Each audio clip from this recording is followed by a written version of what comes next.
ഏറ്റവും നല്ല ഉദാഹരണമാണ് നമുക്ക് വിശുദ്ധ തത്വത്തെ പഠിക്കാൻ വേണ്ടി സൂര്യൻ. സൂര്യൻ എന്ന് പറയുമ്പോൾ നമ്മുടെ എല്ലാം ഹൃദയത്തിൽ വരുന്ന ഒരു കാര്യം കത്തിജ്വലിക്കുന്ന തീഗോളമാണ്, അല്ലേ? പിന്നെ എന്താണ് നമ്മൾ ചിന്തിക്കുന്നത്?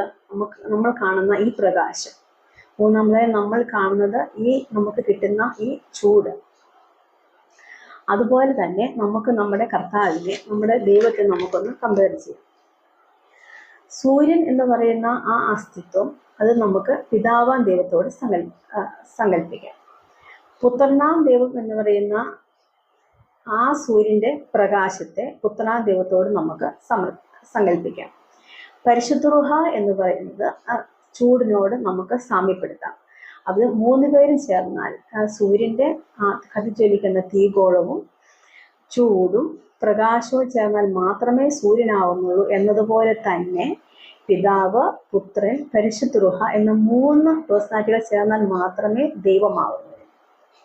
അപ്പോൾ സൂര്യൻ്റെതുപോലെ തന്നെ നമുക്ക് ഈസിയായിട്ട് പഠിക്കാൻ വേണ്ടിയാണ് തത്വത്തെ നമുക്ക് ഇതിലൂടെ ചേർത്ത് പറഞ്ഞത്.